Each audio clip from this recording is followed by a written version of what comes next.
عليه وسلم وشر الأمور محدثاتها وكل محدثة بدعة وكل بدعة ضلالة وكل ضلالة في النار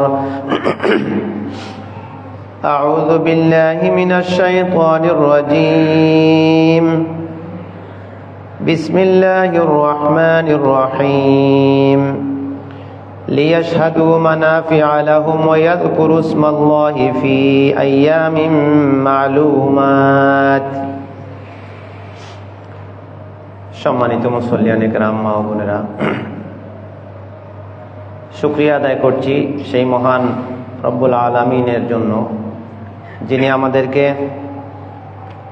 আজকের এই গুরুত্বপূর্ণ দিন, সপ্তাহের জুমার দিনে, এই দিনের গুরুত্বপূর্ণ ইবাদত জুমার সালাত আদায় করা, জুমার খুতবা পেশ করা, খুতবা শোনা, এই মহান দায়িত্ব পালনের জন্য তিনি আমাদেরকে কবুল করেছেন এবং তৌফিক দান করেছেন। তাই বলছি আলহামদুলিল্লাহ। আল্লাহ সুবহানাহু ওয়া তাআলা যাকে পছন্দ করেন, যার কল্যাণ কামনা করেন, তাকে তিনি দিনের জ্ঞান এবং দিনের পথে পরিচালিত করেন। আল্লাহ যাকে পছন্দ করেন সেই কেবল পাপ থেকে বাঁচতে পারে। আল্লাহ যাকে পাপ থেকে বাঁচার তৌফিক দান করেন, আল্লাহ রাব্বুল আলামিন যাকে ইবাদতের তৌফিক দান করেন, সে ইবাদত করার সুযোগ লাভ করে। আমরা যা কিছু করি এখানে আমাদের নিজস্ব কিছু ইচ্ছা পরিকল্পনা থাকে। আল্লাহ রাব্বুল আলামিন যখন তৌফিক দান করেন আমাদের দ্বারা কোনো কাজ বাস্তবায়ন হওয়ার এবং আল্লাহর সাহায্য সমর্থন আমরা লাভ করি, তখন আমরা সেটা করতে পারি। তো আল্লাহর পক্ষ থেকে তৌফিক পাওয়া এটা বড় একটা ব্যাপার। ওমা তৌফিকি ইল্লা বিল্লাহ আলাইহি তাওয়াক্কালতু ওয়া ইলাইহি উনীব। আল্লাহ ছাড়া আমাদের কোনো সামর্থ্য নাই। সামর্থ্য এবং তৌফিক আল্লাহর পক্ষ থেকে, আমরা তার উপর ভরসা করি এবং তার দিকেই প্রত্যাবর্তন করি। এই জন্য যে কোনো ইবাদত আমরা নিজের ইচ্ছায় করতে পারি না। যদি নিজের ইচ্ছায় ইবাদত করতে পারতাম তাহলে আজকের এই জুমার দিনে এই সময়ে সমস্ত মানুষ মসজিদে থাকার কথা, কিন্তু সব মানুষ মসজিদে ঢুকতে পারেনি। যারা মুসলমান বা নিজেদেরকে ইমানদার মুসলিম দাবি করতেছে তারাও যাইতে পারেনি, কারণ তাদের তৌফিক হয়নি। তো এই জন্য আল্লাহর কাছে আমাদের যত চাওয়া, এর মধ্যে একটা বড় চাওয়া হচ্ছে আল্লাহুম্মা ওয়াফফিকনি লিমা তুহিব্বু ওয়া তারদা। এই দোয়াটা কি বললাম? আল্লাহুম্মা ওয়াফফিকনি লিমা তুহিব্বু ওয়া তারদা। আরো অনেক কথা আছে এটার সাথে, কিন্তু সংক্ষেপে এতটুকু আমরা বলতে পারি আল্লাহকে, আল্লাহুম্মা, হে আল্লাহ, ওয়াফফিকনি, আমাকে তৌফিক দান করুন। কিসের? এমন একটা শব্দ পরে বলা আছে, আমি যদি নাম বলতে থাকি তাইলে এই খুতবা আর কিছুই বলা যাবে না, খালি এই ভালো ভালো কাজের কথা বলবো। আল্লাহ আমারে নামাজ পড়ার তৌফিক দাও, দান করার তৌফিক দাও, আমার সন্তান ভালো করার তৌফিক দাও, আমার সচ্ছলতা হওয়ার তৌফিক দাও। এইভাবে বলতে গেলে 1 ঘন্টায় শেষ হবে না, আমাদের চাওয়া অনেক। কিন্তু এমন দুইটা শব্দ এখানে আনা হয়েছে, কিছুই বাদ দেয় না। লিমা তুহিব্বু ওয়া তারদা, আল্লাহ তুমি যা কিছু পছন্দ করো এবং আমার ব্যাপারে যা কিছুতে তোমার সন্তুষ্টি আছে সব করার আমার তৌফিক দাও। সুবহানাল্লাহ, আল্লাহুম্মা ওয়াফফিকনি লিমা তুহিব্বু ওয়া তারদা। তো এই কথাটা একটু লম্বা করে বললাম কেন? আমরা আল্লাহর কাছে তৌফিক চাইলে আল্লাহ আমাদেরকে ভালো কাজ করার সুযোগ দিবেন। শুরুতে জুমায় আসতে পারাটা আল্লাহর তৌফিক, আর এই তৌফিকের জন্য আমরা আল্লাহর শুকরিয়া আদায় করলাম। দুরূদ ও সালাম পেশ করছি রাসূলুল্লাহ সাল্লাল্লাহু আলাইহি ওয়াসাল্লামের প্রতি। আল্লাহুম্মা সাল্লি ওয়া সাল্লিম আলা নবিয়িনা মুহাম্মদ ওয়া আলা আলিহি ওয়া সাহবিহি ওয়া বারিক ওয়া সাল্লিম। খুতবা আমরা শুনেই আসতেছি প্রতি সপ্তাহে। মাসে 4টা, কোনো মাসে 5টা জুমা হয়। এই মাসে মে মাসে 5টা জুমা হবে। খতিব একজন বা এরপরে একজন, কেউ না কেউ খুতবায় থাকেন, আপনারাও আসেন। তো এক একটা সময় আমাদের সামনে আসলে কিছু কিছু জিনিস নিয়ে আসে সামনে, সেগুলো নিয়ে আমরা খুতবায় পেশ করার চেষ্টা করি। আপনাদেরও জানার অধিকার থাকে। আমরা রমাজান পার করলাম, এই কেন্দ্রিক একটা ইবাদত গেল। রমাজান শেষ হওয়ার পরে আসলে আশহুরুল হজ শুরু হয়। কি বললাম? আশহুরুল হজ, হজের মাস। শাওয়াল, যুলকাদা, যুলহিজ্জা, এই 3টা মাসকে বলা হয় আশহুরুল হজ, হজের মাস। হজের মাসে শুধু হজ হয় না, আরো অনেক কিছু থাকে। তো এই মাসে যারা হজে যায় তাদেরও বিষয় আছে, আর যারা হজে যান না তাদেরও কি আছে, বিষয় আছে।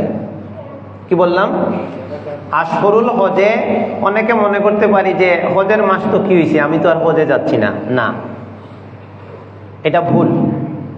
যদি মনে করি যে যারা হজে যাওয়ার তারা তো ফ্লাইটে উঠতেছে, যাচ্ছে, তারা তো হজ করে আসবে, আমার কিছু নাই, না। এই আশহুরুল হজের মধ্যে যারা হজে যায় তাদেরও করণীয় আছে, তাদেরও ইবাদত আছে।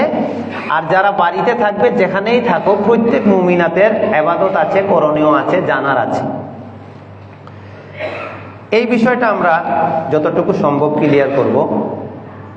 আর শুরুতে একটা জিনিস, আজকে খুব গুরুত্বপূর্ণ একটা বিষয়, কম কথায় একটা মৌলিক ইসলামের বিষয়ে আমিও আজকে জানার চেষ্টা করছি, আপনাদের সাথে শেয়ার করতেছি।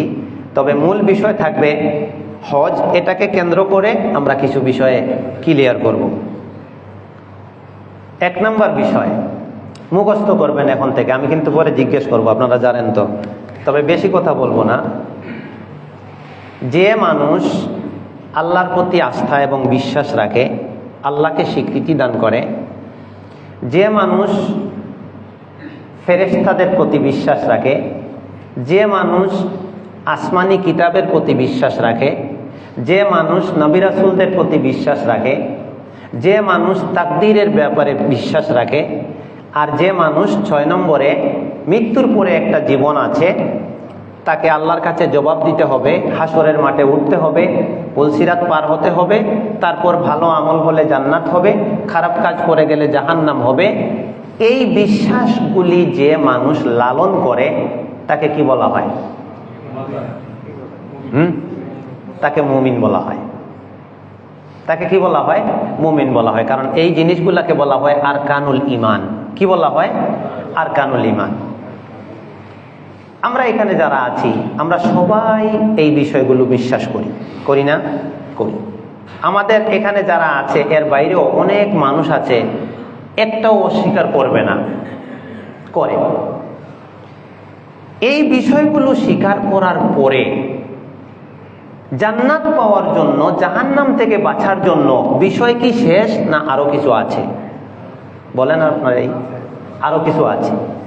আল্লাহ রাব্বুল আলামিন দেখতে চান যে আমাদের এই যে বিশ্বাসটা, আমরা যে আল্লাহকে মানলাম, আমরা যে নবী রাসূল মানলাম, আমরা যে আখিরাতকে বিশ্বাস করলাম, এই জায়গায় আমরা সত্যবাদী নাকি মিথ্যাবাদী, এটা আল্লাহ প্রমাণ করতে চান এই দুনিয়াতে।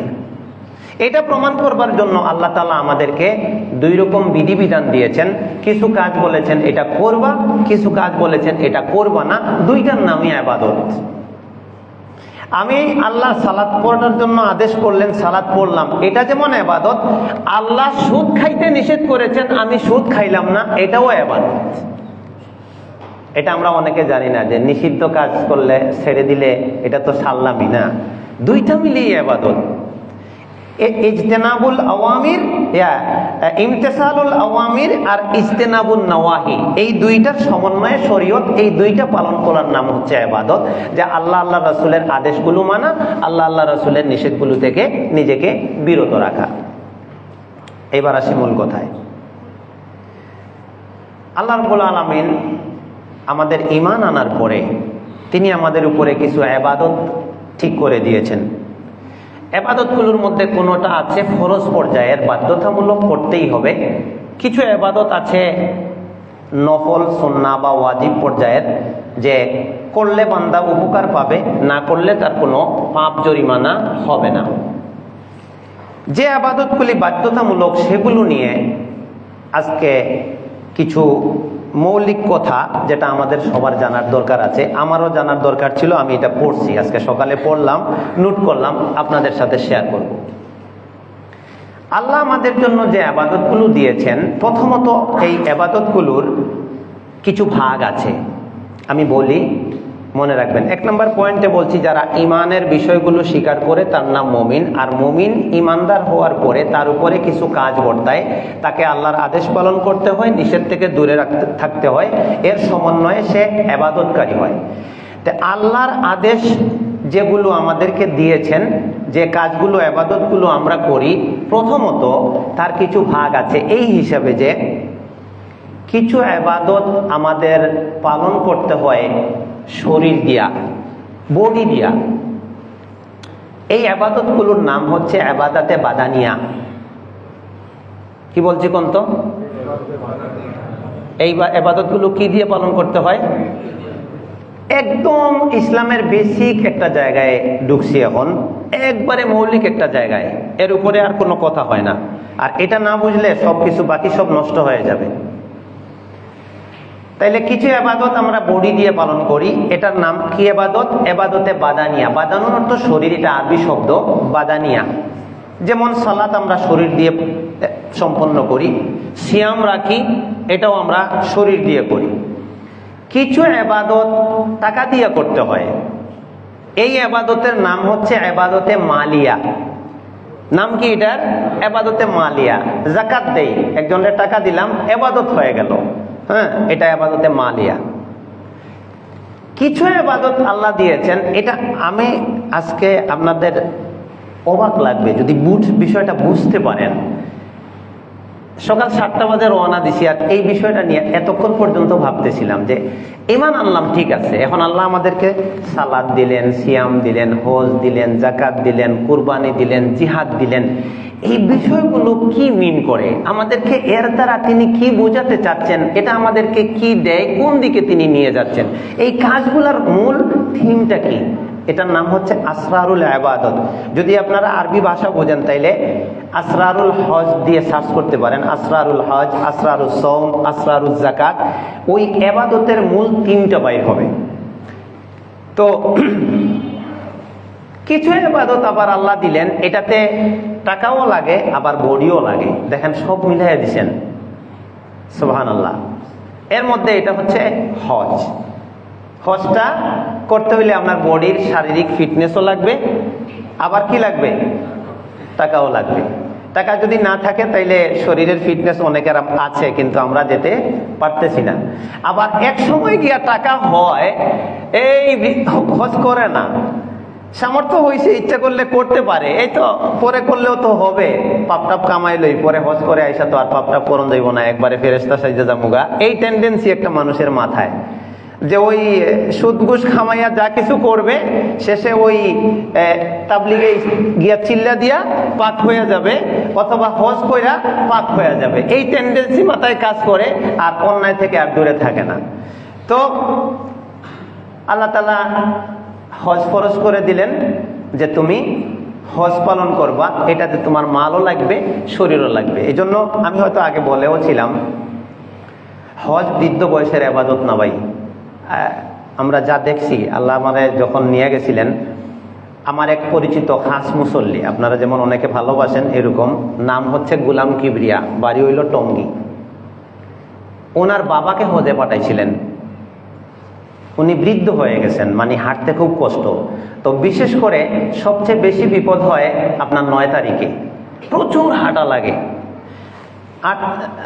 রাত্রে ইয়ের থেকে আপনার আরাফায়, 9 তারিখ তো আরাফা, আরাফাত থেকে সূর্য ডুবার সাথে সাথে আপনাকে আসতে হবে মুজদালিফায়, সেখানে রাত্রে অবস্থান করা লাগবে। এখানে বেশ একটা ডিস্টেন্স আছে, গাড়ি দেয়, কিন্তু এক সময়ে এত যাত্রী অনেক সময় বহন সম্ভবও হয় না।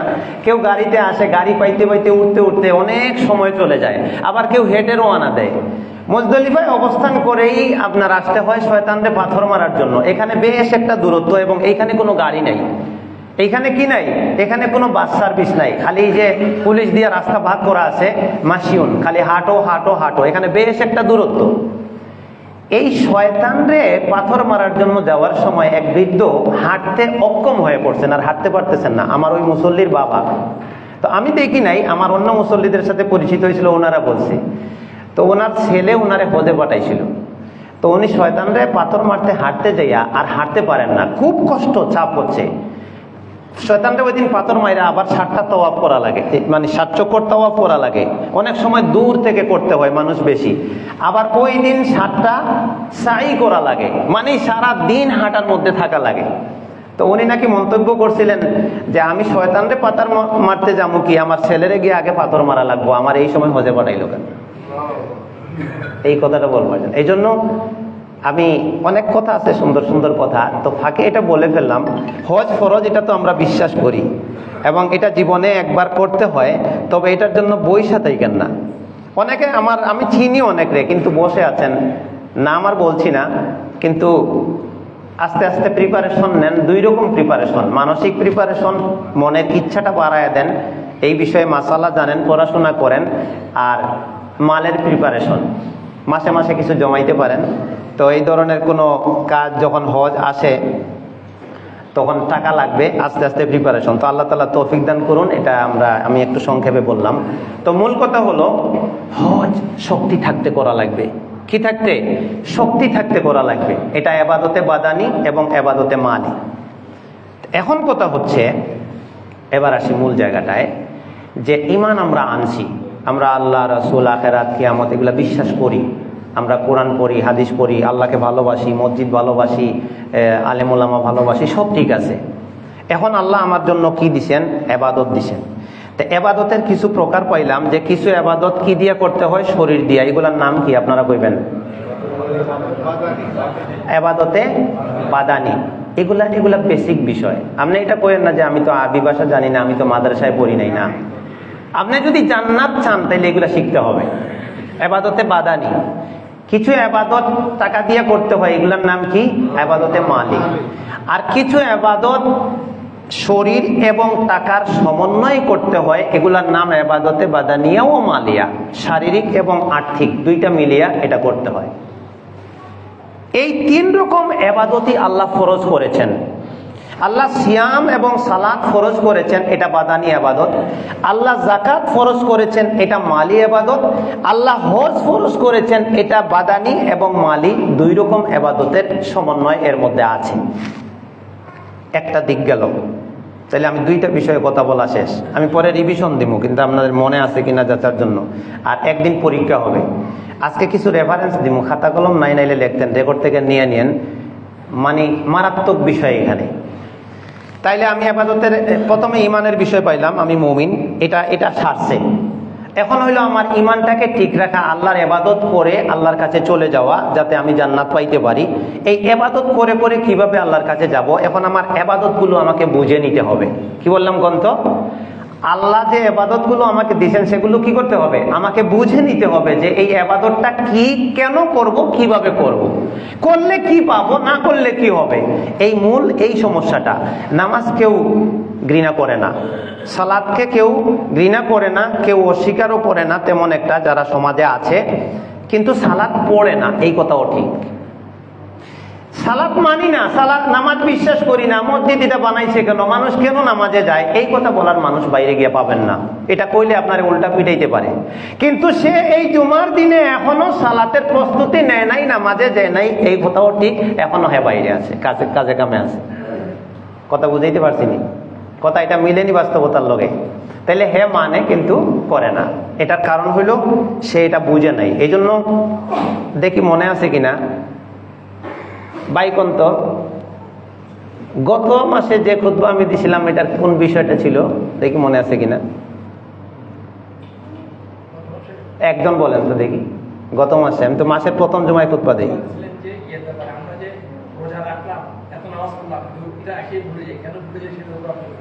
বলছিলাম যে ইবাদতের ফলাফল কেন পাই না এবং মানুষ কেন ইবাদত থেকে দূরে থাকে। এটার উত্তরে আসছিল আখিরাতের ভয় না থাকা, আল্লাহর সামনে জবাবদিহিতার ভয় না থাকা।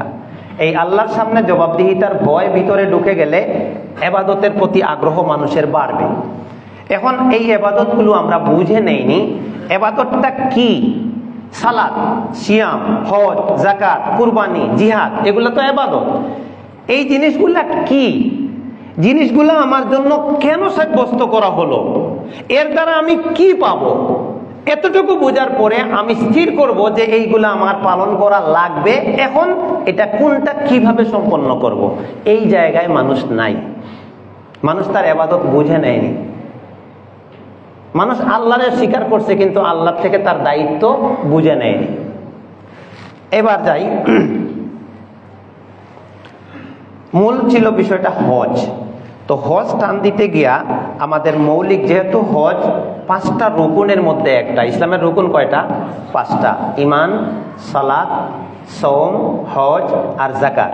তো একটা টান দিতে গিয়া সবগুলো বিষয় আসছে।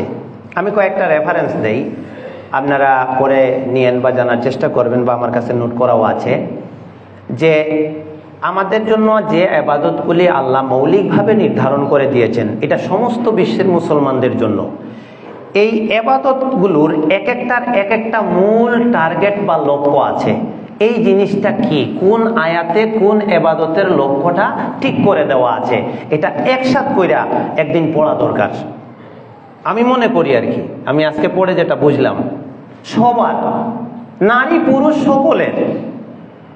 আমি সংক্ষেপে যদি বলি, আমরা ঈমানের পরে সালাত আদায় করি। সালাতটা কি জন্য পড়বো, এটা সূরা আনকাবুতের 45 আর সূরা তোহার 14 নম্বর আয়াতে আছে। আমি এখন শুধু রেফারেন্সগুলো বলছি, আয়াতে আমি পড়ে যাব। আমরা সওম রাখি রমাজান আসলে।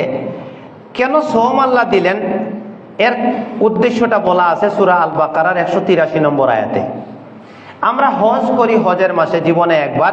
হজ আল্লাহ কেন দিয়েছেন, এটা সূরা হজ এর 28, সূরা আল বাকারার 197 এই আয়াতে মূল কথাটা বলা আছে।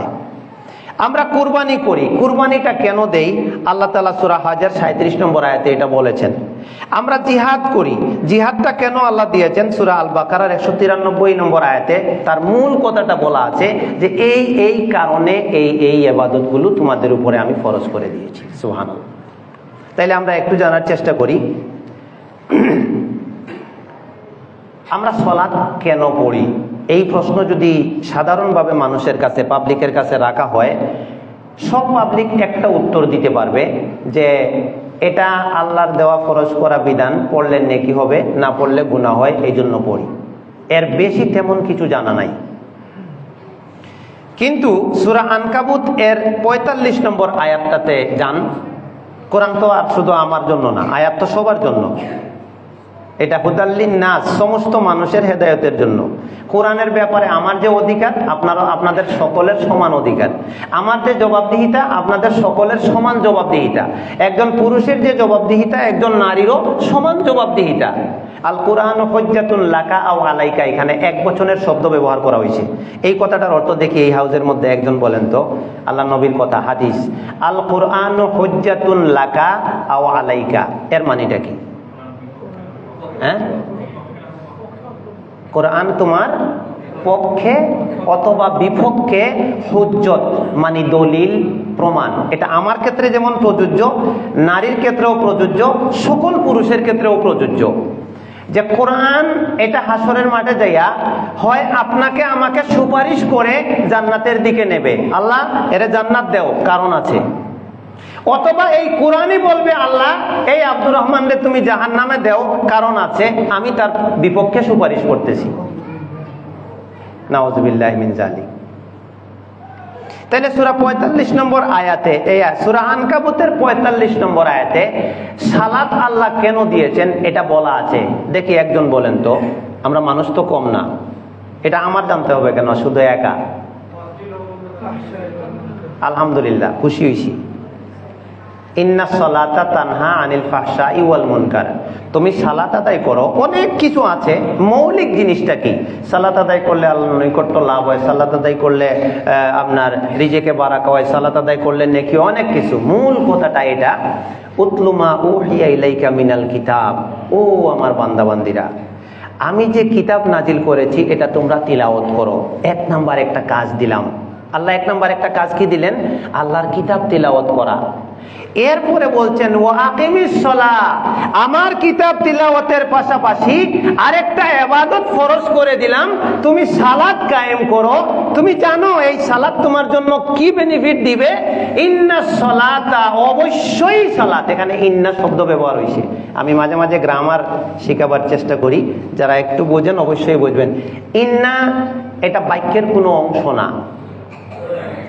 বাক্যটা ছিল as-সালাতু তানহা আনিল ফাহশাই ওয়াল মুনকার। ইন্নাটা এখানে অতিরিক্ত প্লাস করা হয়েছে। এই অতিরিক্ত ইন্নাটা প্লাস করা হয়েছে মূল বাক্যে যে কথাটা বলা আছে এই কথাটাকে শক্ত করবার জন্য, যে যে কথাটা বলছি এটা অবশ্যই হবে, এর মধ্যে ভুল নাই, এটা নিশ্চিত কথাটা সত্য। সুবহানাল্লাহ। as-সালাতু, তুমি সালাত কায়েম করো। as-সালাতু, সালাত কি করবে? তানহা, বাধা দিবে। তানহার আমি সোজা অর্থ করলাম, যেটা আপনারা বুঝেন, এত পেসপুস করে লাভ নাই, কারণ আমরা বুঝি এটা সাধারণ পাবলিক স্থানে। এখানে অনেকে আরবি ভাষা বুঝেন না, অনেকে এত শিক্ষিতও না, অনেকে সাধারণ খেটে খাওয়া মানুষ। সিম্পল সহজ ভাষায় কথা, যেটা আমি মাথায় নিতে পারবো। আমার এত ভাষার পণ্ডিতেরও দরকার নাই, এত খালি আয়াত পরে পরে আরবি বক্তব্য দেওয়ারও দরকার নাই। বাংলা মানুষ, আমরা বাংলা বুঝি।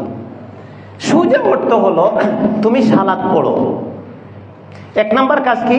1 নম্বর কি কোন? তো প্রথমে কি বলা হয়েছিল? কোরআন তিলাওয়াত করো। এটা এটা এটা কোন সূরার কত আয়াত? আনকাবুতের 45। এটা আমি একটু বিনীত অনুরোধ করতেছি, এটা একটু মনে রাখবেন। এই আয়াতটা এত মানুষ নামাজ পড়ে, নামাজের বেনিফিট আমরা পাচ্ছি না কেন? তাহলে সূরা আল আনকাবুতের 45 নম্বর আয়াত। 1 নম্বর কাজ উতলু মা উহিয়া ইলাইকা মিনাল কিতাব। কিতাব মানে কোরআন, কোরআনের যা আমি নাজিল করছি তিলাওয়াত করো। 2 নম্বর কাজ ও আকিমিস সালাহ, সালাত নামক একটা ইবাদত দিছি, এটা পালন করো। এর পরের কথাটা ছিল ইন্নারে আমি আপাতত রেখে দিলাম। সালাত কায়েম করো। as-সালাতু, সালাতটা কি হবে? তানহা, তোমাকে বাধা দিবে। কিসের থেকে বাধা দিবে? আনিল ফাহশাই, বেহায়াপনা, অশ্লীল যত কাজ আছে সেটার থেকে, ওয়াল মুনকারি, এবং গর্হিত যত কাজ আছে, যে কাজ অ্যাকসেপ্ট হয় না, যে কাজটা মানায় না, যে কাজটা আপনার এটা করতেই পারে না একজন মানুষ। সে একজনকে মেরে ফেলবে, সে একজনকে হত্যা করবে, সে একজনের সম্পদ লুণ্ঠন করবে, সে একজন মায়ের ইজ্জত নষ্ট করবে। এটা হইতেই পারে না, এটা কোনো ধর্মে নাই। একজন নারীর ইজ্জত নষ্ট করা কোন ধর্মে আছে? কোন ধর্মে আছে? একটা মানুষকে কোনো অহেতুক কোনো কারণ ছাড়া, সে হয়তো আমার রাজনৈতিক প্রতিপক্ষ হতে পারে, সে আমার মাযহাবের বিরোধী হতে পারে, সে আমার দলের বিরোধী হইতে পারে, শুধু এই কারণে তাকে গিয়ে আমি মারতে থাকবো, তাকে গালি দিতে থাকবো, তার উপাসনালয় ভেঙে দেব, এটা কোন ধর্মে আছে? এগুলা তো কোনো ধর্মে নাই, কিন্তু এগুলা হচ্ছে। আমার বাংলাদেশের পত্রপত্রিকা পড়া যায় না, আর সংবাদ শোনা যায় না, কারণ বাংলাদেশের নিউজগুলাতে যা পাবেন সেটা অধিকাংশই 90% ধরতে পারেন আপনার দুশ্চিন্তা বাড়ায়, আপনাকে অস্থির করে, আপনাকে আপনার বিপদ আর বিপদ সামনে এনে দেয়। সুসংবাদ খুব কম পাবেন। অমুক জায়গায় ধর্ষণ হয়েছে, একবারে মাইরা ফালাইছে শেষে। অমুক জায়গায় অমুকে মারামারি কাটাকাটি হয়েছে, লাশ পাওয়া গেছে। অমুক জায়গায় চুরি হয়েছে, ছিনতাইকারী ধরা পড়ছে। অমুক জায়গায় আপনার বন্যায় গরু ক্ষেত তলিয়ে গেছে। সুসংবাদ খুব কম পাবেন, শুধু গজব আর গজব। শুধু কি কন্ত? গজব আর গজব। আল্লাহর শাস্তি খালি আল্লাহ লাঠি একটা নিয়ে আইসা মায়ের দিবেন, এটা না।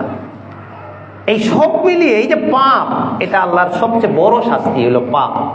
সমাজে পাপ চলতেছে, এটা আমরা আযাবের মধ্যে আছি। এই জিনিসটা রোধ করবার জন্য, সমাজের পাপটাকে বন্ধ করে দেবার জন্য আল্লাহ এই সালাত নামক ইবাদত দিয়েছিলেন। বুঝিনি শুধু আমরা। আমি 1000বার বক্তৃতা দিচ্ছি, ভাইয়ারা সুদ খাইয়েন না, গালি দিয়েন না, মানুষ হত্যা করিবেন না, চুরি করিবেন না, জিনা করিবেন না। ফিরিস্তি বলতে থাকলাম আধা ঘন্টা। কিন্তু ওই ব্যক্তি তো নামাজই পড়ে না, ওই ব্যক্তি তো সালাতই পড়ে না, সে তো মসজিদে ঢুকে না, সে তো আল্লাহরে সিজদা দেয় না। এই ওয়াজ কোনো কাজে লাগতেছে না, সে পাপ করেই যাচ্ছে। আরেকটা বেসিক আয়াত সালাতের উদ্দেশ্যের ব্যাপারে, সূরা তাহার 14 নম্বর আয়াত। দেখি একজন বলেন তো আয়াতটা। আলহামদুলিল্লাহ, সবাই না পারলেও কেউ কেউ পারছেন, মনটা ভালো লাগছে, খুশি হয়েছি। ভাই এগুলো জানার দরকার, এটা আমার সাবজেক্ট না। কোরআন পক্ষে আর বিপক্ষে, আমার ক্ষেত্রে যেমন সবার ক্ষেত্রে তেমন, পুরুষের ক্ষেত্রে যেমন নারীর ক্ষেত্রেও তেমন। আল্লাহ তাআলা মুসা আলাইহিস সালামকে বলছেন যে লা ইলাহা ইল্লা আনা, আমি ছাড়া কোনো ইলাহ নাই। ফাবুদনি, তুমি একমাত্র আমার ইবাদত করো। এরপরেই বলছেন ওয়া আকিমিস সালাহ, তুমি সালাতটা প্রতিষ্ঠা করো, সালাত পড়ো। সালাত মুসা আলাইহিস সালামের ব্যাপারে এই নির্দেশটা ছিল। আর উতলু মা হুয়া, এটা আনকাবুতের নির্দেশটা ছিল সরাসরি আমাদের নবী এবং এই উম্মতকে কেন্দ্র করে। আর তহার এটা দিয়ে আল্লাহ বুঝাইছেন এটা আজকের না, শুধু এটা আগেরও ছিল। ওয়া আকিমিস সালাতা, এরপরে কি লিজিকরি, এই সালাত দ্বারা তোমার মধ্যে আমার স্মরণটা জাগ্রত হবে। সুবহানাল্লাহ। তাইলে আমরা সালাত পড়ি, অধিকাংশ ক্ষেত্রেই আমরা আল্লাহর স্মরণ নিয়ে সালাত পড়তে পারি না। দুঃখিত, আমি নিজেও এই ক্ষেত্রে ভুক্তভোগী। আল্লাহু আকবার দাঁড়াইছি, আল্লাহর স্মরণটা থাকবে পুরা সালাতের মধ্যে। আমি কার সামনে দাঁড়াইলাম, কি পড়তেছি, রুকুতে কি পড়লাম, সিজদায় কি বললাম, তাশাহুদে কি বললাম।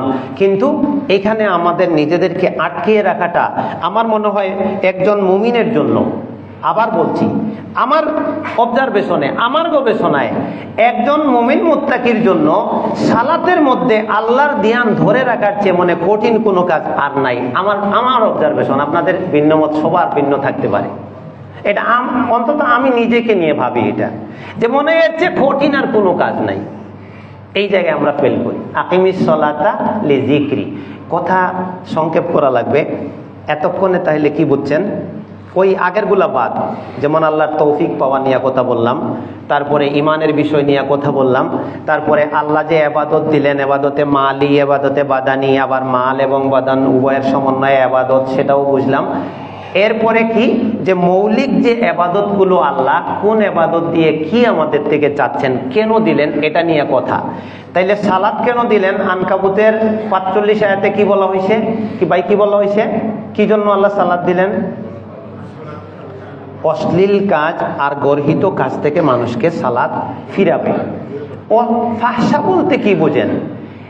মানে যত ধরনের আপনার এই যে এখন এই অনলাইনের যুগে যে পরিমাণ অশ্লীলতার ছড়াছড়ি, আরেকটা কথা না বলে পারতেছি না, আপনারা সবাই এটা জানেন। যারা ছাত্র তারা নিজেরা জানে, আর যারা বাপ মা হয়ে গেছে তারা ছাত্রছাত্রী বা সন্তানদের অবস্থা থেকে জানে। এই যে একটা বাইরেছে নাকি একটা, আর এটার সাথে যদি ইন্টারনেট না থাকতো তাইলে এক ধরনের ছিল। ইন্টারনেটে এমন কোনো জিনিস নাই যেটা পাওয়া যায় না। এখন এটার মাধ্যমে এখন তো আর মানুষ সিনেমা হলে যাওয়া লাগে না নাটক দেখার জন্য, যাওয়া লাগে দরকার নাই তো। সিনেমা হল তো এখন হাতে হাতে আছে, মানে যা কিছু সার্চ করবে ওটাই চাইবে। আমি ওই যে টাঙ্গাইলে ধরের বাড়ি একটা এলাকা কয়ে, ওখানে নতুনভাবে একটা মাদ্রাসার দায়িত্ব নিছি, বড় একটা মাদ্রাসা, 7 বিঘা জায়গা। তো এক ভদ্রলোক এটা দিয়ে গেছিলেন, উনি মারা গেছেন, তো ওনার সন্তানরা এটার দায়িত্ব নিছে এবং আমাদের সন্ধান পাইয়া বললো যে দেখাশোনা করার জন্য। তো ওইখানে পাশে একটা স্কুল, ধরের বাড়ি মুসলিম হাই স্কুল, আমি নামই বললাম, যদি এর মাধ্যমে কোনো উপকার হয় তাহলে সেটাও ভালো। এখানে স্কুল ও কলেজও, অনেক বয়স, 100 বছর বয়সের উপরে হবে। একটা মাঠই আছে প্রায় 6-7 বিঘা হবে, বিশাল মাঠ, বিশাল এরিয়া নিয়ে, অনেক স্টুডেন্ট। জোহরের নামাজের ঠিক যখন বিরতিটা হয়, 2টা টাইমে এই কাজটা হয়। একটা হলো 10টায় ধরেন ক্লাস শুরু হয়, ওরা চলে আসে 9টায় বা 8:30টায়। আরেকটা টাইম জোহরের সালাতের একটা বিরতি দেয়, টিফিন প্লাস সালাত। এই 2টা টাইমে ছাত্ররা কি করে, নামাজের বিরতিতে সালাত না পইরা মসজিদে না গিয়া ওই মাদ্রাসার পিছনে কিছু 2টা পুকুর বড় বড়, ওই পুকুরের দিকে গাছ আছে, খালি জায়গা আছে, একটু নিরিবিলি, ওখানে চলে যায় এবং প্রত্যেকটার হাতে মোবাইল, এবং প্রত্যেকটায় আপনার ওই গেমস খেলতে থাকে। আর নানান জিনিস দেখতে থাকে, একটা না দুইটা না, গ্রুপ দুইটা। আমি একবার মানে ঝুম কইরা দূর থেকে ছবি উঠায় রাখছিলাম, একসাথে 6 জনের, এখন আমার মোবাইলে আছে। এই হচ্ছে বর্তমানে শিক্ষা প্রতিষ্ঠানের অবস্থা। উস্তাদরা বিশ্বাস করেন আর না করেন, আমাদের সন্তানরা এই ঝুঁকিতে পড়ে গেছে এবং একজন চায় না আরেকজন তারে নষ্ট করে ফেলতেছে, আরেকজন তারে উদ্বুদ্ধ করে ফেলতেছে। এই যে দেখেন মিলান কথাটা, আল্লাহ বললেন তুমি সালাত কায়েম করো, সালাত তোমারে ফাহিশারের থেকে বাঁচাবে। আর এই ছেলেগুলা কি করলো, সালাতের টাইমে সালাত বাদ দিয়া ফাহিশায় লিপ্ত হয়ে গেল। আল্লাহর কথা আর বাস্তবতা মিলেছেন নি? এখন সালাত নাই, ফাহিশায় ডুবে যাবে। তাইলে সালাত করব কি জন্য? আল্লাহর স্মরণের জন্য। কোথায় আছে? সূরা তাহার 14। এইটুকু অন্তত মুখস্থ করবেন, সব তো আর আপনাদের থেকে পরীক্ষা নিব না, এইটুকু। আর সালাত করব কি জন্য? অশ্লীলতা এবং গর্হিত কাজ থেকে বাঁচার জন্য। এটা কোথায় আছে? সূরা আনকাবুতের কোথায়? 45। এখানে আজকে আর না, সওমের ব্যাপারে কথা বলছি, এটাতে সময় বেশি লাগবে না। সূরা আল বাকারার 183 নম্বর আয়াতে এখানে আল্লাহ বলেছেন সওম রাখো তাইলে লাআল্লাকুম তাত্তাকুন, কি হবে? তোমরা মুত্তাকি হয়ে যাবে। একটু কষ্ট দিব, 2-3 সেকেন্ডে একটু সামনে আগাইতে হবে। পিছনের ওই জায়গাটা, দরজার সামনের জায়গাটা ফিল আপ করা যাবে না, আপনারা উঠে সামনে একটু সামনে আগান। এখানে আরো আমি মনে করি আরো 20-30 জন জায়গা হবে। এই যে সামনের জায়গাগুলো ফিল আপ করে দেন, নড়েন, তাড়াতাড়ি নড়েন। কারণ মানুষ 2-4টা কথা শুনলে যদি একটা হাদিস একটা আয়াত কাজে লাগে তাহলে ভালো হবে। ওই রাস্তার সামনের জায়গাটা ভরবেন না। ওই যে দেখেন ওই কোণা দিয়ে আরো মানুষ ঢুকতে পারবে, ওইদিকে মানুষ ঢুকতে পারবে। সব সময় মসজিদে ঢুকলে 2টা টাইমে 2টা জিনিস খেয়াল করবেন। এটা জুমলা মুতারিজা, প্রাসঙ্গিক জুমলা। আমার কিন্তু আয়াত আমি শেষ করতে পারবো না, সময় অলরেডি অর্ধেকের কাছাকাছি চলে গেছে। মসজিদে ঢুকে যদি দেখেন জামাত দাঁড়াবে, তাহলে দেখবেন কাতার প্রথমে সামনেরটা ফিল আপ আছে না, গ্যাপ আছে। ফিল আপ হয়ে গেলে বাস হয়ে গেল, না হলে সামনের কাতারে মানুষ কোন দিকে বেশি আর কোন দিকে কম, যেদিকে কম ওইটা আপনার জায়গা। কথা বুঝাইতে পারছি নি? মসজিদে ঢুকে জামাত শুরু হয়ে যাবে বা শুরু হয়ে গেছে, আপনার জায়গা কোথায়?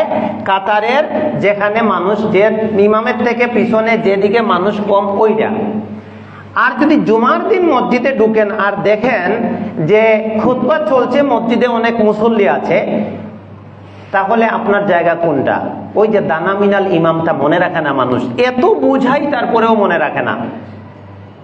সামনে জায়গা আছে, কাউকে না ডিঙ্গাইয়া সে বসতে পারে, ওই জায়গাটা ফিল আপ করলে সামনে খালি, পিছনে খালি থাকবে, আরেকজন জায়গা পাবে। কিন্তু ওই দেয়ালের সাথে টেস্ট দিয়া পিছনে বসে আছে, এইখানে সামনে জায়গা খালি, ওই পিলারের এক কোণা দিয়া বসে আছে। ভাই আপনারা আমারে গালি দেন, ঘৃণা করেন আর যাই করেন, আর যদি বলেন আব্দুর রহমান মুবারক আজকে আপনার শেষ খুতবা, আলহামদুলিল্লাহ। আমি এক জুমার জন্য 3-4টা দাওয়াত পাই, তো রাখতে পারি না, এটা আল্লাহর ইচ্ছা, আমার এখানে কোনো ইয়া না। কিন্তু এই জিনিসটা বাদ দেন, কিছু কথায় তো কষ্ট তো পাইতে হইবে। আল হাক্কু মুররুন, যে কথায় শুধু মিষ্টি লাগে এটা হক কথা না। যে কথায় মাঝে মাঝে মিষ্টিও পাইবেন, মাঝে মাঝে আঘাতও লাগবে, মাঝে মাঝে কষ্টও লাগবে, ওইটা হক কথা। আমি এইখানেও এখন পর্যন্ত এটার উপরে আমল এস্টাবলিশ করতে পারতেছি না। নতুন কোনো জায়গায় গেলে তো আরো বিপদ, সামনে খালি, ওই পিছনে বসে আছে। এখন পরে যে মানুষটা আসবো, সে তো আপনার কারণে ঢুকতে পারতেছে না, আর ডিঙ্গাইয়া আসাও তো নিষেধ। আপনি বিপদ কয়টা ঘটাইলেন? হ্যাঁ, হাদিস লঙ্ঘন করে সামনেও আসতে পারবে না, তাইলে সে বাইরে থাকতে হচ্ছে, বঞ্চিত থাকতে হচ্ছে। আল্লাহ তৌফিক দান করুন, এই ভুলটা আমরা আর করবো না, ঠিক আছে ইনশাল্লাহ। সামনে আগায়া বসবো, যাক এটা জুমলায় মুতারিজা, আল্লাহ হেফাজত করুন, আল্লাহুম্মা আমিন, সুবহানাকাল্লাহুম্মা ওয়া বিহামদিক। এখন হলো সিয়ামের উদ্দেশ্য কোথায় বলা আছে, শুধু আয়াত নম্বরটা মনে রাখলে হবে। এটা নিয়ে আমি বহুত কথা বলেছি, বলা লাগবে না বেশি। সূরা আল বাকারার 183, বলেন সবাই, সূরা আল বাকারার 183। সিয়াম রাখবো কেন? সিয়াম রাখলে আল্লাহ আমাদেরকে মুত্তাকি বানাবেন। মুত্তাকি মানে কি? পাপ থেকে দূরে থাকতে পারবো, নেক আমলের তৌফিক হবে। আর এটা হলে কি হবে? কোরআনের হেদায়েত পাবো, জান্নাত পাবো। এটাই তো আমরা চাই, ঠিক আছে? এখানে আর কথা বললাম না, তাইলে এটা মনে রাখার বিষয়। এবার যাকাত কেন দেব? নির্দিষ্ট করে বলতে পারবেন না। সিয়ামের ব্যাপারটা অনেকবার বলার কারণে হয়তো অনেকের কাছে খুব শর্টকাটে বোঝা হয়ে গেছে। যাকাত কেন দেব কোন তো দেখি। সূরা আত-তাওবার 103, আর সূরা আত-তাওবার 60 নম্বর 2টা আয়াত সামনে রাখলে যাকাতের বিষয়টা পরিষ্কার হবে যে যাকাত কেন, ইবাদতটা কিভাবে করব, আমি ওই পর্বতে এখন যাচ্ছি না। ইবাদতটা কেন করব আমি এই প্রশ্নের উত্তরে আছি। আজকের ইবাদতের কোন বিষয় নিয়ে কথা বলছি আপনি কোন তো? ইবাদতের কোন বিষয়টার উপরে আলোচনা হচ্ছে? ইবাদতটা কেন করব, ইবাদতটা কিভাবে করব, ইবাদত করলে লাভ কি, অনেক বিষয় আছে না। আজকে কোন বিষয় নিয়ে আলোচনা হচ্ছে? কেন করব ইবাদতটা। আল্লাহ এই ইবাদতটা আমারে কেন আল্লাহ দিলেন, সালাত কেন দিলেন, সিয়াম আল্লাহ কেন ফরজ করলেন আমার উপরে। এখন বলছি যাকাত কেন ফরজ করলেন। এটা কোথায় পাবেন সমাধান? সূরা আত-তাওবার 2টা জায়গা আছে, একই সূরায় 103 আর শুধু 60। 103-এ পাইবেন যাকাত দিলে দাতার লাভ কি। আল্লাহ বলছেন খুয মিন আমওয়ালিহিম সাদাকা, হে নবী আমার মানুষ থেকে যাকাত তুলে নাও। এখানে একটা বিষয়, এই যে সরকার ব্যবস্থা, এখন সরকার ব্যবস্থা নিয়ে কথা বললে তো মানুষ বলে যে রাজনীতিতে ঢুকছে, কিন্তু যে মনে করে ইসলামে সিয়াসত নাই, রাজনীতি তাই সে নাই, রাষ্ট্র পরিচালনার ব্যাপারে কোরআনের কিছু নাই, রাষ্ট্র আলাদা, আর ইসলাম মসজিদ আর মাদ্রাসা আর খানকা, ও আবার আরেক গুমরাহি, ওইটা আবার আরো বড় গুমরাহি। আল্লাহ নবী যখন রাষ্ট্রপ্রধান তখন আল্লাহর অর্ডার। সূরা তাওবা শেষ দিকের সূরা, মনে রাখবেন সূরা তাওবা কি মাদানী যুগের সূরা, আর মাদানী যুগের সবগুলি সূরা হচ্ছে রাষ্ট্রীয় ফরমান, এগুলা হচ্ছে সংবিধান। সূরা বাকারা সংবিধান, সূরা আলে ইমরান সংবিধান, সূরা নিসা সংবিধান, সূরা মায়েদা সংবিধান, সূরা তাওবা, এই কয়েকটা সূরা হচ্ছে সংবিধান। এর আগে ছিল ঈমান প্রস্তুত মেরামত। মক্কি সূরাগুলোতে ঈমান প্রস্তুত করা হয়েছে, মানুষকে তৈরি করা হয়েছে। এখন মানুষ ইসলাম পালন করবে কিভাবে, এই সংবিধান দেওয়া হয়েছে মদিনায় যাওয়ার পরে। তখন আল্লাহর রাসূল ছিলেন রাষ্ট্রপ্রধান। এখন 71-এর সংবিধান চলবে না 72-এর চলবে না জুলাই সনদ চলবে, কোনটা দিয়ে দেশের উন্নতি হবে? আমি ছোট মানুষ বললাম একটা দিয়েও হবে না, আল্লাহর সংবিধান দিয়ে শান্তি হবে। এক কথায় শেষ। ওই 72 আর 71 আর জুলাই সনদ আর নতুন সংবিধান সংস্কার নিয়ে সংবিধান সংস্কার হবে নাকি নতুন লেখা হবে নাকি কারেকশন হবে, এগুলা শব্দ নিয়েও প্রচুর ঝগড়া চলতেছে। দেখি তো মাঝে মাঝে, মানে রাজনীতির যে অবস্থা, একবারে বাজে অবস্থা। জনগণের কল্যাণ হয়, আমরা তো মানুষরে, তারপরেও তো আমরা এটা মনে করছিলাম যে মনে করো কি সবাই তো আমরা শান্তি চাই, যেই যাও আল্লাহর তো একজন বান্দা, আল্লাহ তারে রাষ্ট্র ক্ষমতায় নিছেন, যেভাবেই হোক একটা মানুষ গেলে তার দায়িত্বটা সে বুঝে নিবে মানুষে কি চায়, আল্লাহ কি চান। ওই আয়াত কি কেউ আমরা মানছি, ইম্মাক্কান্না সূরা হজের 41, যে রাষ্ট্রপ্রধানের প্রধান কাজ কি, যদি সে মুসলমান হয়। আর মুসলমান না হইলে তার উপরে এটা প্রযোজ্য না। যদি একটু মানুষ মুসলমান হয় আর রাষ্ট্রপ্রধানের চেয়ারে থাকে, 1 নাম্বার কাজ এই যে অন্যায় থেকে মানুষকে দূরে রাখতে হইলে সব মানুষকে নামাজি বানাতে হবে। কোন অফিসে এইটা নির্ধারিত আছে যে এই অফিসে যতজন মুসলমান নামাজ পড়া বাধ্যতামূলক, এই যে নামাজের ঘর করে দিলাম, এই যে ওযুখানা করে দিলাম, যে সালাত পড়বে না তারে চাকরি থেকে সাসপেন্ড করা হবে। আর সেই বিধান এটা করে দেন না, দেখেন এর পরে 1 মাসের মধ্যে কি হয়। ওই যে ঘুষ না খাইলে আপনার আমার কাজ করে দেয় না, একদিনের ফাইল একটা 3 মাস আটকায় রাখতেছে, তারপরে ঘুরাইতেছে। এই সমস্যা তো মূলত এই জায়গায়। তারপরে যাকাত তুলবে, তারপরে কি করবে, অন্যায় কাজ দূর করে দিবে, ভালো কাজগুলো চালু করে দিবে। এই 4টা দফা পালন করলেই তো, এইটাই তো সংবিধান। এই 4টা দফা পালন করলেই তো সমাজে শান্তি। তা আমরা কতদিন এইভাবে কষ্টের মধ্যে থাকবো? আল্লাহ হেফাজত করুন, বুঝদান করুন, আল্লাহুম্মা আমিন। তো বলছিলাম এই কথাটা আসলো কোন জায়গা থেকে, ওই যে খুজ, এটা আমর। আমর মানে আদেশ। আমর মানে কি ভাই বলতো? আমরের সেগা, এটা যারা আরবি বুঝেন, আমর হইল আদেশ সূচক ক্রিয়া। ইংরেজিতে আপনারা যেটা পড়েছেন ইংরেজি গ্রামারে, সেন্টেন্সের 5টা প্রকার আছে। সেন্টেন্স কাকে বলে, কত প্রকার ও কি কি গ্রামারে পড়েন নাই স্কুল কলেজে, তো ওখানে 5টা প্রকারের মধ্যে একটা সেন্টেন্স আছে যে এটা হলো আদেশ বুঝায়। এটার নাম কি? হ্যাঁ, ইম্পারেটিভ সেন্টেন্স। এই ইম্পারেটিভ সেন্টেন্স হলো এটা যে খুজ, আল্লাহ যিনি রাষ্ট্রের প্রধান হবেন তারে বলছেন তুমি কালেকশন করো, উঠায় নাও। দিতে চাইবে না, তুমি নিয়ে নিবা, এটা তোমার দায়িত্ব। রাষ্ট্রের নাগরিক, তার দায়িত্ব হচ্ছে জাকাতের সম্পদটা সে হস্তান্তর করে দিবে, এটা তার কাছে সে রাখতে পারবে না। এবং রাষ্ট্রের দায়িত্ব হচ্ছে যার উপরে জাকাত ফরজ, জাকাত পরিমাণ সম্পদ তিনি তুলে নিয়ে আসবেন তার কর্মচারী দিয়া। এই কর্মচারীর বেতন হবে এই জাকাত থেকে, সে কোটিপতি হলেও তাই হালাল। সুবহানাল্লাহ। জাকাতের কর্মচারী কোটিপতি, তার বেতন হবে জাকাতের টাকা দিয়ে। কোথায় গেছে এখন চিন্তা করছেন? ওয়ালা আমিলিনা আলাইহা। তাহলে জাকাত তুমি তুলো, কথা এটা ছিল না। এটা হচ্ছে জাকাত কিভাবে আদায় হবে আরেক সাবজেক্ট। তো এটা প্রসঙ্গে কিছু কথা বাইরে গেছে। এখানে কথা হবে কি নিয়ে আপনি কইবেন? জাকাত কেন দেব? খুতবা বুঝতে হবে, খুতবা না বুঝলে হবে না। আমার আজকের কথা হলো জাকাত কেন দিবেন এটা নিয়ে, কিন্তু কে তুলবে এটা নিয়ে এই কথাগুলো প্রসঙ্গে আসছে, যদিও রিলেটেড প্রসঙ্গে আসছে। এরপরে আল্লাহ বলছেন তুমি জাকাত তুলো। এক নাম্বার হচ্ছে তুতাহিরুহুম, এই জাকাত তুললে যে জাকাত দিব এই মানুষটা পবিত্র হয়ে যাইব। সে নাপাক অপবিত্র থাকলে সে পবিত্র হয়ে যাব। এটা বাহ্যিক না, এটা হলো আত্মিক পবিত্রতা। এর মানে এটা না যে যে মানুষটার জাকাত দিব তার শরীরে ওই যে নাপাক লেগে আছে, ওইটা জাকাত দিলে ওই নাপাকটা সরে যাবে। আসলে বিষয় কিন্তু তা না।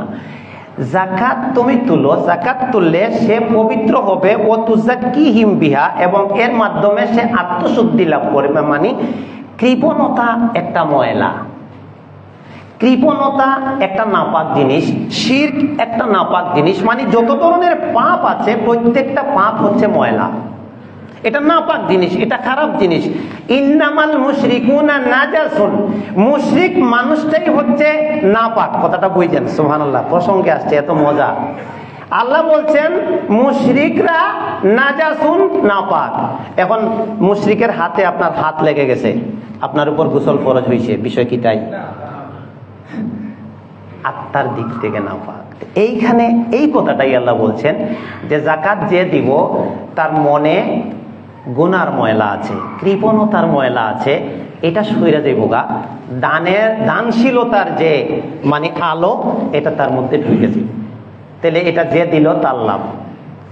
এবার তোলার পরে জাকাতের লাভ কি? তওবার 60 নম্বর আয়াত। আল্লাহ এই হাতগুলো নেয়, তুমি হাত দিও না, ওগুলাতে হাত দিও না, রাখো রাখো, সুন্দর করে বসে থাকবা। হ্যাঁ, জাকাত তোলার পরে আল্লাহ তাআলা কয়টা খাতে বন্টন করতে কইছেন কোন তো? 8টা। সুবহানাল্লাহ। এই 8টা খাত যদি একটু পড়েন, আজকে সময় পাইলে পড়েন। এই 8টা খাত যেখানে আল্লাহ জাকাত দিতে বলছেন, এই 8টা খাতে যদি দানের জাকাতের টাকা দিয়া এই 8টা খাতকে স্বাবলম্বী করা হয়, তাইলে সমাজ, বিশেষ করে আমাদের বাংলাদেশ থেকে মানে অনেকগুলো বিপদ চলে যায়। আপনার এই যে ভিক্ষুকের থালি নিয়ে মসজিদে মসজিদে যে বসে থাকে না, এটা একটা খারাপ দেখতে দেখা যায়, এবং তার মান ইজ্জত নষ্ট। অনেক মহিলা, এই যে আমি এই দিক থেকে আসতেছিলাম ওইদিকে, আজকে দিন ঠান্ডা ছিল, হাতে সময় ছিল, একটু হাঁটলাম, ব্যায়ামও হইল, ওইদিকে আসতেছিলাম। তো একটা মহিলা আপনার দান নেওয়ার জন্য ভিক্ষা চাইবে বসে আছে। তার অভ্যাসের কারণে হোক অথবা অভাবের কারণে হোক, দুইটার কোনো একটা কারণে সে বসে আছে। কিন্তু একজন মহিলা তো তার এটা কাজ না, সে অসহায় হলে কেউ তার দায়িত্ব নিবে। এখন তাহলে কি করার, যে জাকাত দিয়া হইলেও তারে স্বাবলম্বী করে তার একটা গড় দিয়া তারা খাওয়ার ব্যবস্থা করে দেওয়া, কাজ করতে পারলে কাজের ব্যবস্থা করে দেওয়া, তাইলে ওই মহিলাটার ওখানে থাকে না। বুঝা গেছে? এই মহিলাটার মান ইজ্জত নষ্ট হয় না, তার সম্মান সম্ভ্রম নষ্ট হয় না, রাস্তাটাও ব্লক হয় না। আপনার শবে বরাত বা আসলে আপনার মসজিদগুলোতে দেখেন, আপনার এই যে শেষের রমজানের শেষের দশক আসলে আপনার ঢাকা শহরের মসজিদগুলোতে দেখেন, মানে লাইন এন থেকে কই গিয়ে শেষ হয়েছে ভিক্ষুকের হিসাবই পাইবেন না। ভাই এটা কি? এটা কি ইসলাম? আপনার আরব দেশের মসজিদগুলোতে দেন, একজনও তো নাই। অন্যান্য দেশের মসজিদগুলোতে তো একজনও তো দাঁড়ায় না, মানে লাইন ধরে বসে না। পুরুষও দাঁড়ায় না, মহিলা তো আর উপরের কথা, যে একজন পুরুষ দাঁড়ায় রয়েছে, তার পাশে আরেকজন মহিলা দাঁড়ায় রয়েছে, মাঝারি বয়সের শ্রেণী দাঁড়ায় রয়েছে, ইয়াং বয়সের মহিলা দাঁড়ায় রয়েছে, বুড়া বয়সের মহিলা দাঁড়ায় রয়েছে, তার পাশে আরেকজন পুরুষ, তার পাশে আরেকজন মহিলা। ভাই, এটা কোন সমাজ? এই জন্য ওই যে সংবিধানের দোহাই খালি দিতেছেন, কোনো লাভ নাই। ওই আল্লাহর সংবিধানই একমাত্র রাস্তা।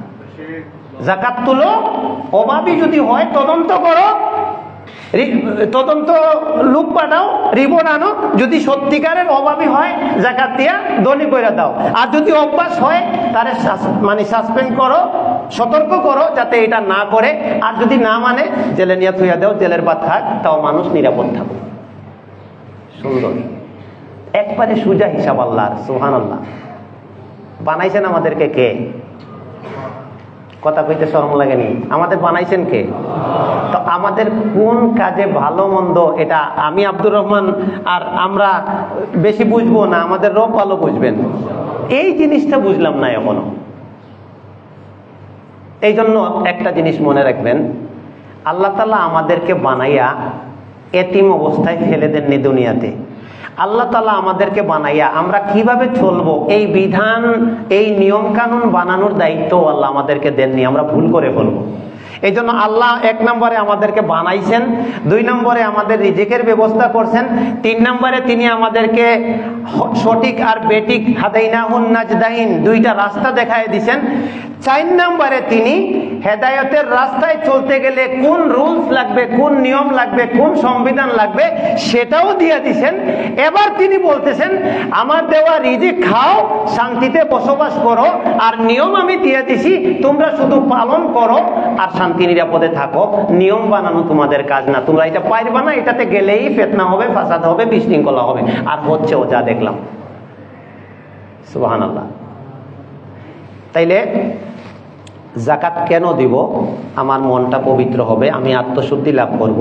আর জাকাত গ্রহীতাদের কাছে পৌঁছায় দিলে সমাজে দারিদ্র্য বিমোচন হবে, অভাব অনটন দূর হবে, এবং কর্মহীন মানুষের কর্মের ব্যবস্থা হবে। আর সমাজে যারা মনে করেন যে ফি সাবিলিল্লাহ একটা খাত আছে, এটা দিলে ব্যাপক দিনের কাজ হবে। এই যে আমরা বই লিখি না, কারণ আমার কয় কোটি টাকা আছে, সবাইরে আমি বই ফিরি দেব। আপনি বিভিন্ন দেশে যাইবেন, আমি এই যে সালাফি মানহাজের যে পড়াশোনাটা, এটা কেমনে পাইছি জানেন? আমার এটা জানার দরকার আছে, এটাও একটা পড়ার পার্ট। আমি যে উস্তাদের কাছে পড়তাম, ওনার 2টা ছেলে সৌদি আরবে থাকতেন, একজন জিদ্দায় আর একজন মনে হয় মক্কায়, আমার সঠিক এখনো মনে নেই, বহু আগের কথা। তো ওই মসজিদগুলোতে মাঝে মাঝে রিসালা, ছোট ছোট রিসালা ছাপাইয়া চিঠির মতো করে, লম্বা, অনেক সময় ছোট, এই যে জিলহজের মাস আসছে, এই মাসে কি করণীয় এটা লেখা এই যে মুসল্লিদের মধ্যে বিতরণ করতেছে। মানে এটা সরকারিভাবে তারা এই দাওয়ার কাজটা করে। দাওয়া বিভিন্ন আপনার সেন্টার আছে, এই সেন্টারের উদ্যোগে তাদের এলাকায় যত মসজিদ আছে মুসল্লিদের মধ্যে ফ্রি কোরআন দিতেছে, বিভিন্ন প্রেক্ষাপটে আপনার দিতেছে। তো ওরা ওগুলো নিয়ে পাঠায় দিত ওনাদের বাবার কাছে। তো উনি অনেক ছাত্র পড়াইতেন, আর আমি ছোট থেকে আরবি ভাষাটা বুঝতাম। তো যখন যেটা পাঠাইতো আমার কাছে দিয়ে বলতেন, আব্দুর রহমান তুমি এটা নাও, তোমার কাজে লাগবে। এইভাবে আমার কাছে এতগুলা স্তূপ হয়েছিল, আলহামদুলিল্লাহ এখনো আছে। আমি অনেক কিছু সঙ্গে রাখতে পারি না, কিন্তু এই আরব দেশের যে এই আলেমদের রিসালাগুলা, বিভিন্ন লেখনী আমার আলমারিতে এখনো আছে। ওইগুলো পড়ে পড়ে এই যে আপনাদেরকে 2 কথা শোনাইতে পারতেছি। এই উদ্যোগ আমাদের দেশে কই? আপনি যে এই যে দিনের বেসিক নলেজগুলো আমাদের নাই, শিরিক হচ্ছে, বেদাত হচ্ছে, মানুষকে এর থেকে ইমাম সাহেব তো বলতেছেন না কেন? ইমাম সাহেব বলতে পারবেন না, কারণ উনি চাকরি করেন। কমিটির বিরুদ্ধে গেলে তিনি বলতে পারবেন না, চাকরি চলে যাবে। সমাজের বিরুদ্ধে আপনার সবাই শিরিকে লিপ্ত, একটা কাজ শিরিক, একটা কাজ বেদাত। ইমাম সাহেব ভালো করে জানেন এটা, কিন্তু তিনি বলবেন না। এটা বললে অধিকাংশ মানুষ তার বিরুদ্ধে চলে যাবে, চাকরি চলে যাবে। কিন্তু ইমামের তো রিজেক্ট এই ইমামতির চাকরির কারণে হয়, ওনারে তো আর কোনো সংস্থা, সরকার নিয়োগ দেয় নাই। এই জন্য হক কথা তো তিনি বলতে অক্ষম। তো সমাজ কেমনে ঠিক হবে? এই জন্য আল্লাহ তাআলা যাকাতের একটা খাতের নাম রেখেছেন ওফি সাবিলিল্লাহ। সুবহানাল্লাহ। ওফি সাবিলিল্লাহ, আল্লাহর পথে, অর্থাৎ আল্লাহর দ্বীনকে বিজয়ী করবার জন্য যত ধরনের কাজ আছে সব যাকাতের টাকা দিয়া করব। মানুষ দ্বীন শিখবে। 1 নাম্বার হচ্ছে জিহাদ। জিহাদের অস্ত্র দরকার, জাকাত দিয়া কিনো। একজন জিহাদে যাবে, তার পরিবারের ভরণ পোষণের ব্যবস্থা নাই, তার ভরণ পোষণের ব্যবস্থা করো, পরে জিহাদে পাঠায় দাও। জিহাদের আপনার এই গাড়িগুলা দরকার, জাকাত থেকে করো। এখন তাইলে কি করবেন? দিনের প্রচারের জন্য, দিনের আলিম তৈরি করবার জন্য অনেক উলামায়ে কেরাম এই ফতোয়া দিয়েছেন। দায়ী তৈরি করবার জন্য জাকাতের প্রজেক্ট করেন, একটা প্রতিষ্ঠান করেন যাদের এখলাস ঠিক আছে, নিয়ত ঠিক আছে, যে আমার ছেলেরে আমি আল্লাহর দিন প্রচারের জন্য অক্ষ করে দিলাম। আপনার টাকা নাই, আরো 10 জন তাদের জাকাতের টাকা দিয়ে ফান্ড করবে, তার যাবতীয় খরচ, তার কিতাব কিনে দিবে, তার পোশাক কিনে দিবে, তার ভাড়া দিবে, তার খাতা দিবে, তার কলম দিবে, তার খাওয়ান দাওয়ান দিয়া একজন দায়ী বানাবে, ওই সারা দেশে তাওহীদ প্রচার করবে, সুন্নাহ প্রচার করবে। এটা জায়েজ। অনেক উলামায়ে কেরাম এই ব্যাপারে ফতোয়া দিয়েছেন। ফি সাবিলিল্লাহ, ইলম না থাকলে কিসের জিহাদ? আগে ইলম, ওয়াজাহিদহুম বিহি জিহাদান কাবীরা, সূরা ফুরকানের মধ্যে এই আয়াত, যে আল্লাহ তাআলা প্রথমে যে জিহাদ দিবেন এটা হলো বিহি মানে বিল কোরআন। আগে কোরআন প্রচারের জিহাদ করো, মানুষকে কোরআনের দাওয়াত দাও, কোরআনের জ্ঞান দাও, মানুষ ইসলাম জানো। এরপরে যারা এই ইসলামের বিপক্ষে দাঁড়াবে, অস্ত্র দিয়ে তাদেরকে মোকাবেলা করবা। ইসলামের সিস্টেমগুলো সুন্দর, ভুল বুঝবার কোনো সুযোগ নাই।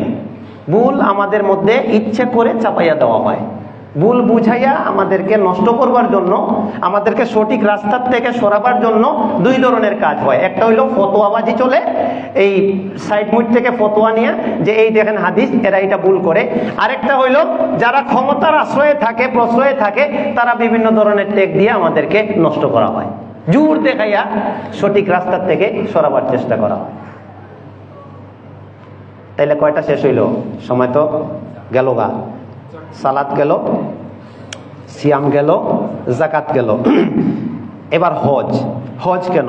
এখন আর কথা বেশি বলতে পারবো না, সময় কমে গেছে। হজ, সূরা হজের 28 নম্বর আয়াত, লিয়াশহাদু মানাফিআ লাহুম। হজ দিছি তোমাদের জন্য কল্যাণকর অনেক জিনিস আছে, সেটা তোমরা সরাসরি গিয়া দেখবা।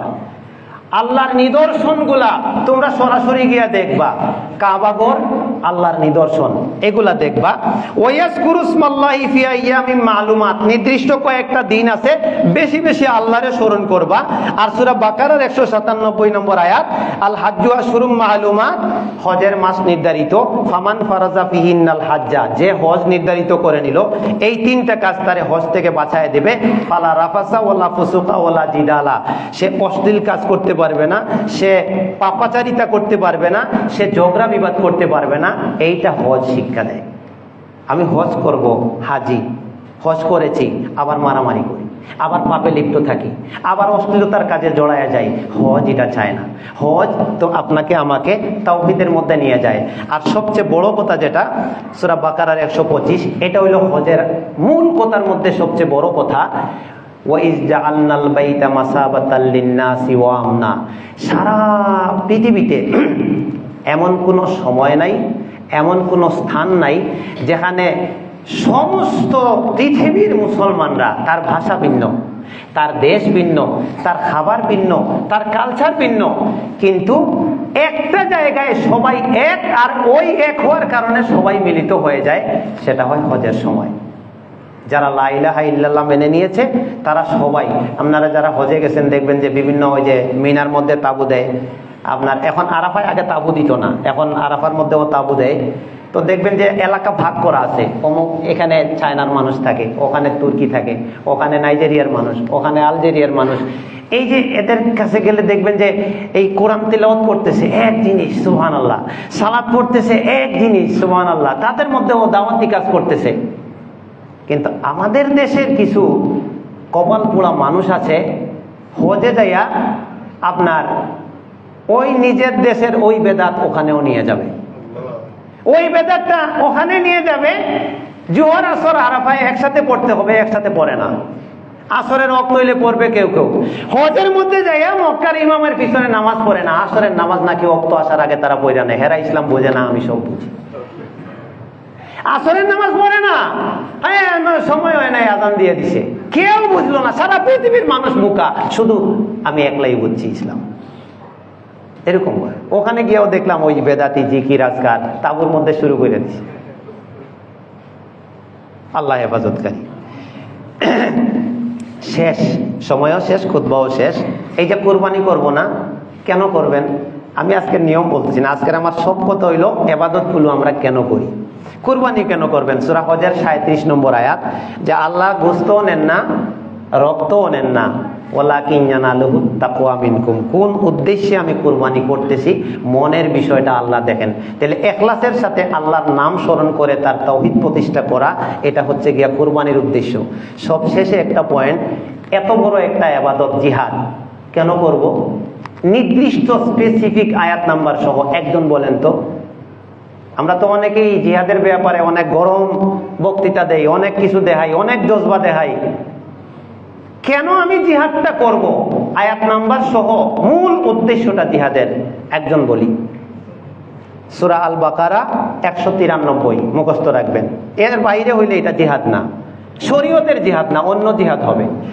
আল্লাহ বলছেন ওয়াকাতিলুহুম, তাদের সাথে যুদ্ধ করো, হাত্তা লা তাকুনা ফিতনা, ফিতনা দূরীভূত না হওয়া পর্যন্ত। তার মানে আমি জিহাদের বিধান দিছি, সমাজে যত ফিতনা আছে একবারে মূলোৎপাটন করবা জিহাদের মাধ্যমে। আমি আর একটা প্রশ্ন করি, একজন বলেন তো, এত বড় হাউসের মধ্যে মসজিদ ভরা মুসল্লি আলহামদুলিল্লাহ, এই আয়াতের মধ্যে ফিতনার তাফসীরটা কি? ইবনে কাসিরে কি বলা আছে, মুজাহিদ কি বলেছেন, ইবনে আব্বাস কি বলেছেন? একজন বলেন তো দেখি। কে বললেন? শিখ, হাত তোলেন তো। সুবহানাল্লাহ। আপনার নাম কি? বাসা কোথায়? ও, এমনি পেশায় কি করেন আপনি? পেশায় কি করেন? মাশাআল্লাহ, আমি আত্মাটা বই রেখেছি। আমি দেখেন আমার পুরা নোটের মধ্যে আমি কোনো কিছুর তাফসীর লিখিনি, কিন্তু ফিতনাতের উপরে আর শিরক লিখে রাখছি। এটা তাফসীর ইবনে কাসির খুললাম আজকে। এই যে শিরকের আড্ডাখানা, জিহাদ আল্লাহ ফরজে করেছেন, তাওহীদ প্রতিষ্ঠিত হবে। যত শিরক বেদাত আছে এটা ক্ষমতা দিয়ে উড়াইয়া দিতে হবে। এটা দাওয়াত দিয়ে হবে না, দাওয়াত দিয়ে শিরক উৎপাদন হবে না। এটা হলো জিহাদের কাজ, এটা হলো রাষ্ট্রের কাজ। রাষ্ট্র বলে দেবে শিরকের আড্ডাখানা সব বন্ধ, সবাই মসজিদে ঢুকো, তাওহীদ প্রতিষ্ঠা করো। আরেকটা উদ্দেশ্য আছে জিহাদের, ওয়াকুনাদ দীনু কুল্লুহু লিল্লাহ। দিনের কিছু মানবো, কিছু মানবো না, কিছু আল্লাহর, কিছু বান্দার, কিছু নিয়ম কোরআনের, কিছু নিয়ম সমাজের, কিছু অমুক নেতার, সব বাদ। সমস্ত দিন চলবে এক আল্লাহর কথায়, কারো কথা এখানে সংযুক্ত হবে না। এরপরে আল্লাহ বলছেন ফাইন ইনতাহাউ ফালা উদওয়ানা ইল্লা আলা যালিমিন। খবরদার, শিরিক উৎপাটন হয়ে গেছে, দিন বিজয়ী হয়ে গেছে, এবার আর কারো সাথে মারামারি চলবে না। তবে শত্রুপক্ষ আত্মসম্বরণ করতে হবে, তারা বিরত থাকতে হবে। আবার বাড়াবাড়ি করলে আবার গর্দান উড়াইয়া দেবে। ইসলাম কত সুন্দর জিনিস, আজকে আর কথা বলবো না, কিন্তু এই জিনিসগুলো আমি সকাল থেকে পড়তেছিলাম আর মিলাইতেছিলাম যে আল্লাহ এই ইবাদতগুলো কেন দিলেন। কত সুন্দর জিনিস আল্লাহ আমাদেরকে দিয়েছেন, কিন্তু আমরা নিজেরা আল্লাহর জায়গায় হাত দিছি। যেটা আল্লাহর কাজ ওটাতে হাত দিছি আমরা, আর যেটা আমাদের কাজ ওটা পিছনে পালায় রাখছি। আমার এই কথা বুঝে নেই, আমি আর খুতবা দেবো না, আমি এই কথাটাই বোঝাতে চাচ্ছি। আল্লাহর কাজ মানে কি বললাম এখানে, দেখি কি বুঝছেন কোন তো? বিধান তৈরি করা। গুড, আপনি তাইলে খুতবা বুঝছেন। আল্লাহর কাজ বিধান তৈরি করা। আমরা কেমনে সুন্দরভাবে চলবো, কেমনে পার্লামেন্ট চলবে, কেমনে বিয়া চলবে, কেমনে ব্যবসা চলবে, কেমনে অর্থনীতি চলবে, এই রুলস গুলো আল্লাহ তৈরি করেই আমাদেরকে পাঠাইছেন। আমরা এইগুলো নিয়ে ঘষামাজা করতেছি, সংবিধান নিয়ে ঘষামাজা করতেছি, আমলের মধ্যে কেউ নাই। আমল সাইডা দিছি, আর আল্লাহর কাজ যেটা রুলস ওইটা বানায় নিছি। আর একটা কঠিন কথা বলি, হয়তো রাগ করতে পারেন, করার কিছু নাই। কোনো মানুষ যদি মনে করে যে আল্লাহ যে যে জায়গায় যে যে আইন বিধান দিয়েছেন, অর্থনীতির ব্যাপারে, রাষ্ট্রনীতির ব্যাপারে, সমাজনীতির ব্যাপারে যে রুলসগুলো আল্লাহ দিয়েছেন, সূরা বানী ইসরাইলে অনেকগুলি ধারা আছে ইসলামী রাষ্ট্রের। যদি কেউ মনে করে যে এগুলা সেকেলের, এক যুগে ছিল, এই যুগে এগুলা চলবে না, ওই মানুষ কাফির কাফির কাফির। ওমাল্লাম ইয়াহকুম বিমা আনজালাল্লাহু ফাউলাইকা হুমুল কাফিরুন। যদি অস্বীকার করে যে চলবে না, আর যদি মনে করে যে বিধানগুলো ঠিক আছে কিন্তু আমি তো পালন করতে পারতেছি না, বাধ্য হইয়া সে আপনার অন্যায় দুনিয়ার নিয়মে রায় দিয়ে দিচ্ছে, ওইখানে আছে ফাউলাইকা হুমুল ফাসিকুন, বাধ্য হইয়া। এছাড়া সে কাফির এবং জালিম। তাহলে সেই হিসাবে বিবেচনা করলে মুসলমান কই? আল্লাহ আমাদের হেফাজত করুন। আল্লাহুম্মা আমিন। সুবহানাকাল্লাহুম্মা ওয়া বিহামদিকা আশহাদু আল্লা ইলাহা ইল্লা আনতা আস্তাগফিরুকা।